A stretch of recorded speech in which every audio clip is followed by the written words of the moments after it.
Think you know the whole story? Turns out you were probably taught the half-truth. Welcome to Half-Truths. Close your eyes for a moment and picture your middle school history classroom. Remember the textbook, probably a little worn at the edges, with a dramatic, full-page illustration. There it is, a colossal wooden horse, its form stark against a Mediterranean sky. Below it, tiny figures of soldiers stare up in awe and confusion. On the walls of a magnificent city, more figures point and celebrate. This, we were told, was the key to ending a decade of brutal, grinding warfare. This was the Trojan horse.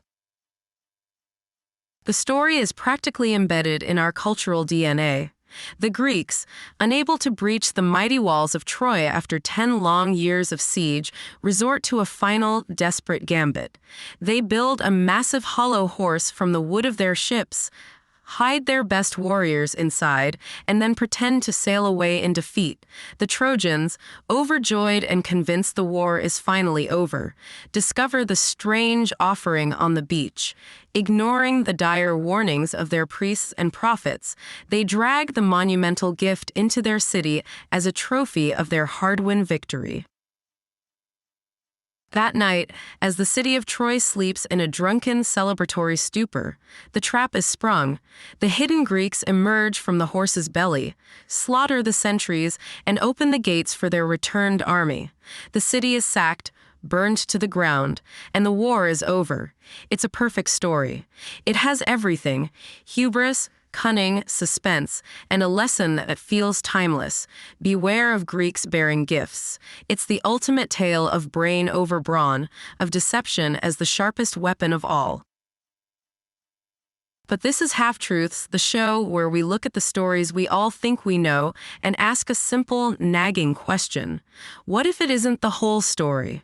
What if the most memorable, most iconic part of this ancient epic is pure fiction?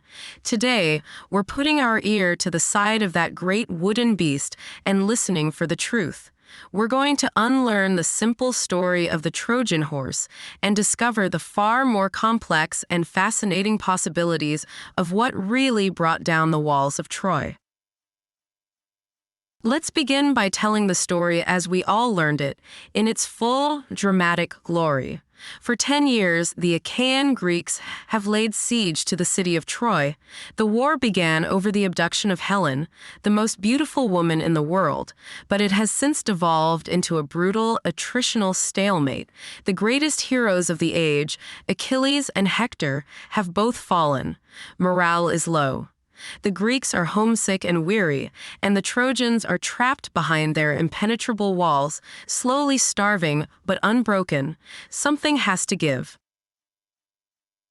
And that's when Odysseus, the cleverest of all the Greek kings, devises a plan so audacious, so theatrical, that it could only work if the gods themselves willed it. He proposes they stop trying to break down the gates and instead get the Trojans to open them willingly. His idea, a gift, a massive AWE-inspiring wooden horse dedicated to the goddess Athena to ensure the Greeks a safe voyage home. The plan is set in motion. The Greeks construct this monumental statue, its hollow belly designed to conceal their fiercest fighters, led by Odysseus himself. Once the men are sealed inside, the rest of the Greek army burns their camps, boards their ships, and sails away, but only as far as the nearby island of Tenedos, just out of sight. They leave behind one man, a cousin of Odysseus named Sinon, a masterful actor whose job is to sell the lie. The Trojans awaken to an eerie silence. The Greek camp is gone, smoldering in ruins. The decade-long siege is over. As they cautiously venture onto the beach, they find the horse. It's a marvel, a towering monument of fir planks, and they find Sinon, who tearfully explains that he has deserted the wicked Greeks. He tells them the horse is a sacred offering to Athena. He claims the Greeks made it so enormous specifically to prevent the Trojans from bringing it inside their city, because if they did, the protection of Athena would pass to Troy, making it truly invincible. This is the turning point.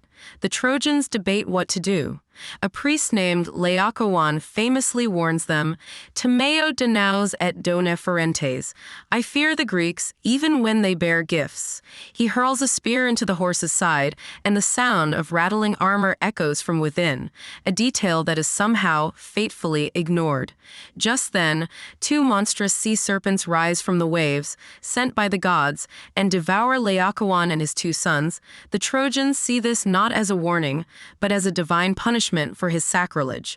Their fate is sealed. They tear down a section of their own supposedly unbreakable walls to accommodate the horse's massive size and wheel it into the heart of their city. The rest of the day is a blur of celebration. Wine flows, songs are sung, and the Trojans revel in their victory. They dance around the silent wooden beast that now stands in their central square, unaware of the doom it contains. That night, as the city sleeps, Sinon releases the latch. Odysseus and his men rappel to the ground. They are a silent, deadly force in the darkness. They kill the guards, open the main gates, and signal to the Greek fleet, which has sailed back under the cover of night. The full might of the Greek army pours into the unsuspecting city. What follows is not a battle, but a massacre. Troy burns, its people are killed or enslaved, and a great civilization is wiped from the face of the earth, all because of a hollow horse and a fatal dose of pride. It's an incredible story.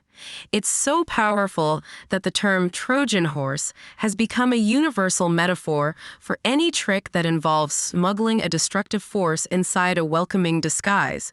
We use it for computer viruses, for political strategies, for corporate takeovers. The story works because it feels true on a human level. It's a cautionary tale about the danger of hubris, the seductiveness of an easy victory, and the wisdom of looking a gift horse in the mouth. It has endured for nearly 3,000 years because it is, quite simply, one of the best stories ever told. But is it history? That's where the beautiful, simple narrative begins to fall apart. The first thread we can pull is simple logic. Think about the sheer mechanics of it. How big would a horse have to be to hold a significant number of soldiers, say 30 or 40 men, along with their armor and weapons? It would have to be colossal. How would you build such a thing on a beach with limited tools and make it structurally sound enough to be dragged across uneven ground? And how would you move it? The story says the Trojans dragged it, but the engineering required to transport a wooden structure of that size and weight would be a monumental undertaking in itself. Then there's the military strategy. Is it really plausible that a few dozen men, even the best warriors, could emerge into the center of a fortified city and overpower it? Even if the Trojans were celebrating, a city that had withstood a 10-year siege would have a military structure, night watches, and thousands of soldiers. The idea that a small commando team could create enough chaos to open the gates for an entire army before being overwhelmed seems optimistic, to say the least. It feels less like a historical battle plan and more like a dramatic device from a great work of fiction. And that brings us to the source material. Where does this story actually come from? Most people assume it's from Homer's epic poem, the Iliad, but it's not. The Iliad is an epic account of the Trojan War, but it ends with the funeral of the Trojan hero Hector long before the city falls. The Trojan horse is never mentioned. Homer's other great epic, the Odyssey, does mention the horse, but only in passing. Odysseus is recounting his adventures, and at one point, the story of the horse is told by a bard and by Helen herself. It's presented as a story within a story, or tale of past glory, not a contemporary account. The most detailed and famous version of the Trojan horse story, the one we largely know today, comes from a completely different source. The Aeneid, written by the Roman poet Virgil around 20 BCE, that's more than 1,000 years after the Trojan War is thought to have happened. Virgil was writing a foundational myth for Rome, tracing its origins back to the Trojan hero Aeneas, who escapes the burning city. For Virgil, the fall of Troy needed to be a dramatic, tragic, and divinely ordained event. A giant, deceptive horse served his narrative purposes perfectly. It wasn't history. It was epic poetry, written with a specific political and cultural agenda. So, the primary sources for the story are literary, not historical. But what about the physical evidence? For centuries, Troy itself was considered a myth, a fictional city from a Homeric fairy tale. That changed in the 1870s, when a controversial, self-taught German archaeologist named Heinrich Schliemann, obsessed with Homer's epics since childhood, began digging in modern-day Turkey. Following geographical clues in the Iliad, he discovered the ruins of a city that matched Homer's descriptions. He had found Troy. But Schliemann's discovery, while monumental, also complicated the story. Archaeologists who followed him found that the site wasn't just one city, but at least 9 different cities built on top of each other over thousands of years. They identified a layer, known as Troy VIIA, that shows clear evidence of a violent destruction. Fire skeletons, scattered weapons, dating to the late Bronze Age around the 12th century BCE, which is roughly when the Trojan War would have taken place. So, there was a real city called Troy, and it seems to have been destroyed in a war. The where and when of the myth lined up with reality. But what about the how?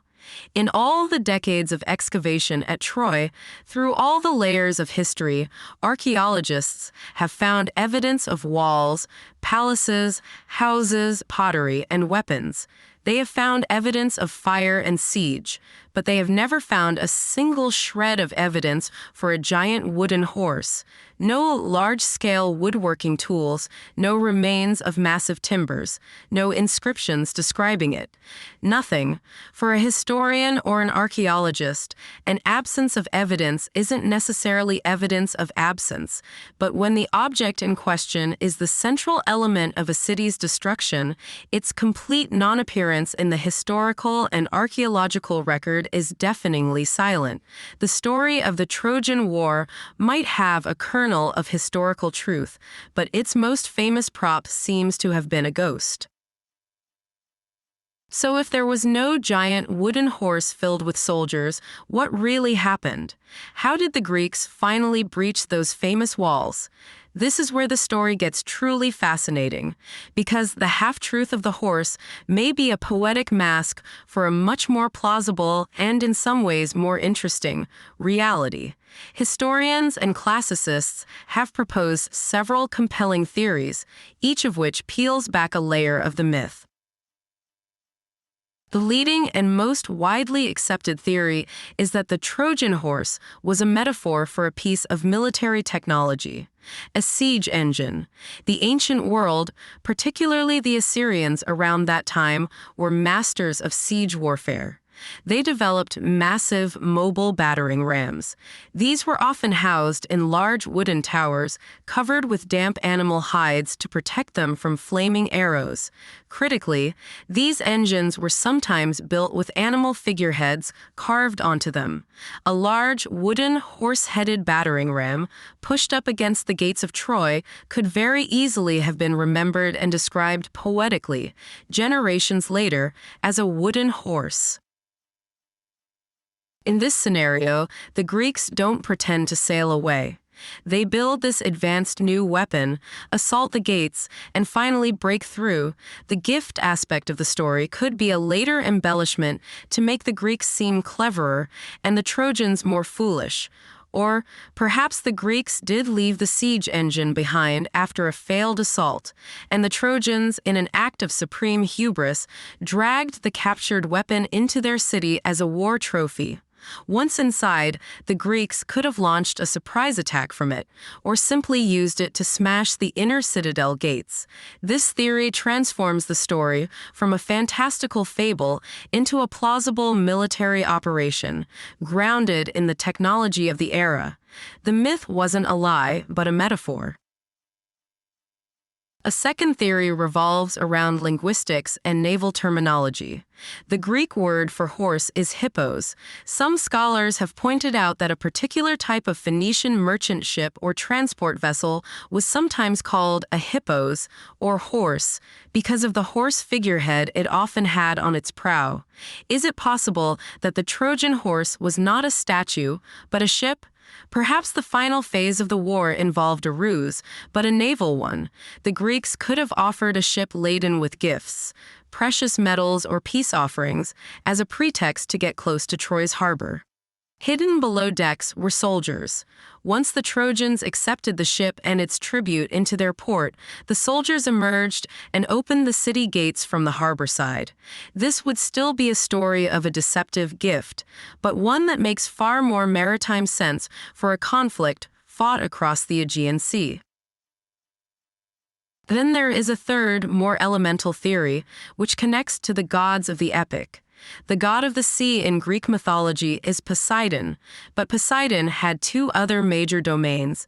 He was the god of horses, which were sacred to him, and he was also known as the Earth Shaker, the god of earthquakes. The region where Troy is located is seismically active. What if, after 10 years of fruitless siege, a timely earthquake damaged Troy's famously strong walls, creating a breach that the Greeks could finally exploit? A devastating earthquake, seen as an act of the horse god Poseidon, could have been poetically immortalized as the god's sacred animal itself being the instrument of the city's destruction. The Trojan horse was not wood, but the very earth shaking beneath the city's foundations. These theories are not mutually exclusive. The real story could be a combination of them. There could have been a siege engine, described metaphorically as a horse, and its success might have been aided by a tremor that weakened the walls. What all these theories have in common is that they replace a magical-seeming trick with a more grounded explanation, rooted in technology, language, or natural phenomena. They suggest that the ancient storytellers, particularly poets like Homer and Virgil, weren't trying to write literal history. They were trying to capture a deeper truth. The truth was that Troy fell. It fell not just to brute force, but to some form of deception or unexpected event that overcame its defenses. And its fall was a result of its own pride, its unshakable belief in the strength of its walls, and its failure to recognize the nature of the threat before it. The wooden horse is the perfect symbol for all of that. It represents a deceptive gift, a fatal misjudgment, and the breaching of an impenetrable defense. Whether it was a battering ram, a ship, or an earthquake, the story needed a powerful, central image to convey the essence of the event. The horse was a brilliant piece of symbolic shorthand. So we are left with a fascinating duality. On one hand, we have the story everyone knows, a fairy tale-like trick involving a giant animal statue. On the other, we have a collection of historical and geological possibilities that are far more complex, but also far more believable. The journey from the myth to the reality of the Trojan horse is a perfect example of what this show is all about. We start with a simple, satisfying story that has been passed down for centuries. But when we start to pull on the threads, we find that the truth is not a single, easy answer, but a rich tapestry of interpretation. The story of the Trojan horse isn't really about a horse at all. It's about how history becomes myth. It shows us how a real event, a brutal decade-long war in the Bronze Age, can be filtered through generations of oral tradition, poetry, and nationalistic storytelling until it is transformed into something epic. The facts of the siege, the tactics, the logistics, the gritty reality of battle, are slowly replaced by a more compelling narrative filled with heroic feats, divine intervention, and one unforgettable, ingenious trick. The storytellers weren't lying. They were improving the story, making it more memorable, more meaningful, and more resonant. They were crafting a legend. Understanding this matters because it changes how we read our most ancient stories. It encourages us to look past the literal surface and search for the metaphorical truth underneath. The Iliad, the Odyssey, and the Aeneid are not history textbooks, and we do them a disservice by treating them as such. They are foundational works of literature that explore timeless human themes: honor, pride, grief, cunning, and the tragic nature of war. The Trojan horse is not a historical artifact. It is a literary one, and arguably one of the most successful ever created. It's a symbol that teaches us that the greatest vulnerabilities are often on the inside, that threats don't always announce themselves with the clang of swords, but sometimes arrive silently, disguised as a gift. The story's power doesn't come from whether a 40-foot-tall horse was once dragged across a Turkish beach. Its power comes from the chilling recognition that sometimes we are the ones who tear down our own walls to welcome in our own destruction. The greatest trick the Greeks ever pulled wasn't convincing the Trojans to accept a wooden horse. It was convincing the rest of us for 3,000 years that the horse was ever the real story. Now you know the real story. What other half-truths are still out there? If you enjoyed this episode, please subscribe, leave a comment, and join us next time. Until then, stay curious.